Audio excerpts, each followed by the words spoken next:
अगर गुरु के वचनों में विश्वास हो तो बिना नाम के भी कल्याण हो जाता है, ऐसे साधारण बोल देने पर। एक सीधा साधा गांव का भगत कभी कथा नहीं सुनता था, गाय चराता था गांव की। तो एक दिन और गोपाल जो गाय चराने वाले थे उन्होंने कहा, यार कभी तो कथा सुन लो, रात दिन पशुओं के पीछे घूमते हो, पशु बुद्धि, कभी तो कथा सुन लो। तो एक दिन सोचा दोपहर के भोजन गांव में पाएंगे जाके अपने घर में, और कथा हो रही वहीं से निकल लेंगे, जो सुन लेंगे तो सुन लेंगे। खड़े खड़े वहां चर्चा चल रही थी, जिसने मनुष्य जन्म लेकर के गुरु मंत्र नहीं लिया और नाम जब भगवान का नहीं किया, उसका जीवन मुर्दा, व्यर्थ जीवन। चला गया सुन के, और बार बार वही दिमाग में कि पंडित जी कह रहे थे गुरु मंत्र नहीं लिया और नाम जप नहीं किया तो मुर्दा जीवन। जिन हरि भगत हृदय नहीं आनी, जीवित सौ समानते प्राणी। दूसरे दिन फिर गया, कहा पंडित जी आपने कल कथा में कहा था गुरु मंत्र ले लेना चाहिए, नहीं तो जीवन मुर्दा हो जाता है, बेकार जीवन रहता है। तो देव गुरु मंत्र आप, और तो हम किसी को जानते नहीं। तो देखा फटा पुराना कपड़ा, डंडा लिए एक चरवाहा। तो उनका ऐसे थोड़ी कि तुरंत गुरु मंत्र दे दिया जाता है, आखिरी दिन कथा के मिलना फिर दे देंगे, टाल दिया। अब वो आखिरी दिन कथा के तो दिन चढ़ावा चढ़ रहा था, तो पंडित जी ने कहा जब चलें तब ले लेना गुरु मंत्र, टाल दिया। अब वो जब आखिरी दिन के बाद हो, तो उस समय घोड़े पे बैठ सब सामान लाद के पंडित जी चलते थे, वो तो सब सामान लाद के चलने लगे हो। तो पीछे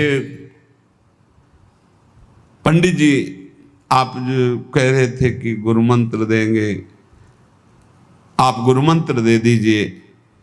पंडित जी रबड़ी पवाई गई थी, घोड़े से उतरे, घोड़ा एक भगत के यहाँ खड़ा किया और लोटा लिया और भागे, क्योंकि सोच लगी थी।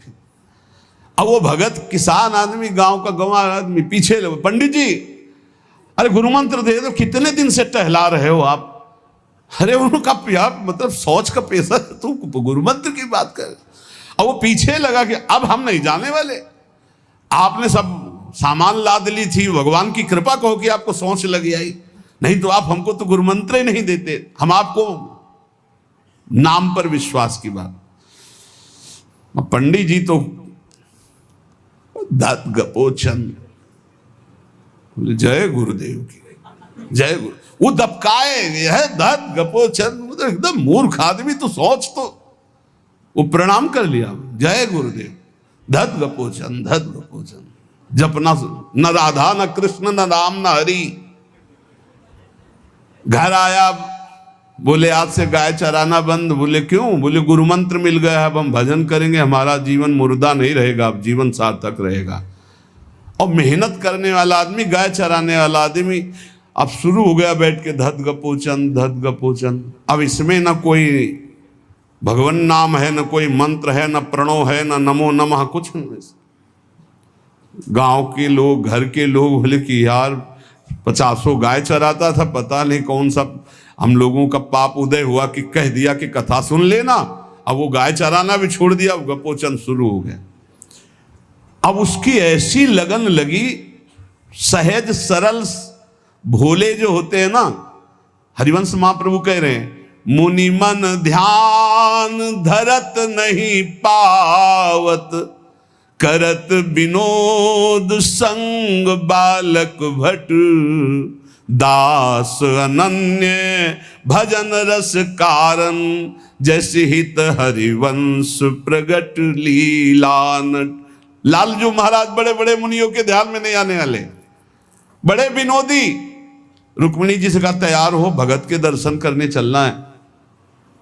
रुक्मिणी जी ने कहा बहुत दिनों बाद आज आपको किसी भक्त की याद आई, प्रभु जरूर कोई महाभागवत होगा, हम चलते हैं। बोले बहुत विचित्र महाभागवत।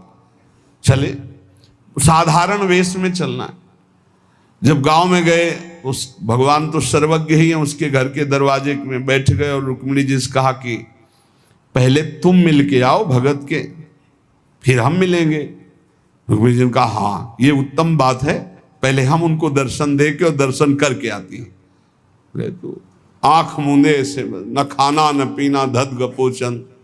रुक्मिणी जी इनका ये कौन सा नाम भगवान का, न विष्णु शास्त्र नाम में है, न गोपाल शास्त्र नाम में है, और कहीं हमने पढ़ा नहीं, ये कौन सा भजन कर रहा है।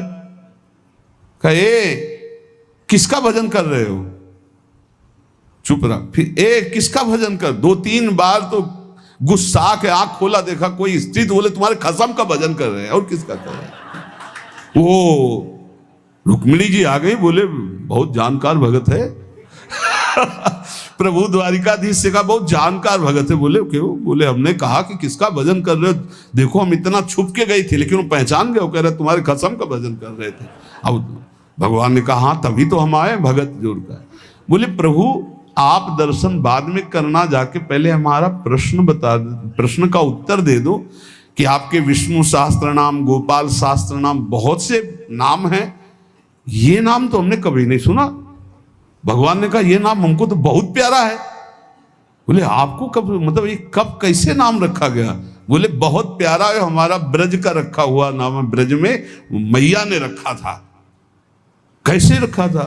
बोले एक दिन मैं माखन चोरी कर रहा था, सखा के कांधे पर खड़ा हुआ, ऊपर माट में हाथ डालकर मक्खन पूरा ऐसे खाता जाता, सखा को पवाता जाता।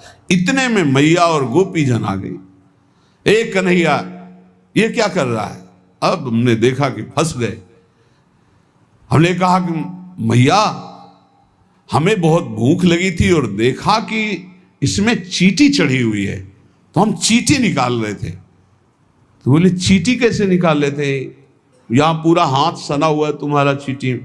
बोले अरे भैया तू बावरी, जब चींटी को ऐसे निकालने करते वो अंदर चली जाती है, तो खबो खबो के निकाला, इसलिए ऐसा इतना हाथ हो। बोले यहाँ मुंह में भी जब तुम्हारे मक्खन लगा, एक मक्खी बार बार उड़ रही थी तो हम ऐसे मारा तो पूरा मुंह में मक्खन लगा। मैया ने कहा धत गपोचन। बोले ये उस समय का नाम रखा हुआ है, मेरा बाल गोविंद में जब मैया ने रखा था मक्खन चोरी के समय उस। अब आप विचार करके देखो, भगवान का साक्षात्कार गुरु वचनों पर विश्वास होने पर साधारण शब्द बोला तो भगवान तो सर्वलोक महेश्वर सर्वज्ञ, उनके सब अक्षर, जैसे हर अक्षर में आ विराजमान है, का खा गा घा आ, ऐसे ही सब अक्षरों में ब्रह्म विराजमान है। फिर राधा नाम तो स्वयं हरि जपते हैं, और राधा नाम तो परम प्रेममय है और बड़ा गुही है। विश्वास करके जब वो धदगपोचन जपा तो रुक्मिणी द्वारिकाधीश भगवान दर्शन देने आ गए, और तुम विश्वास करके राधा राधा जपोगे तुम्हें नहीं प्राप्त हो जाएगा। अरे यही राधा स्वयं भगवान हरि जपते।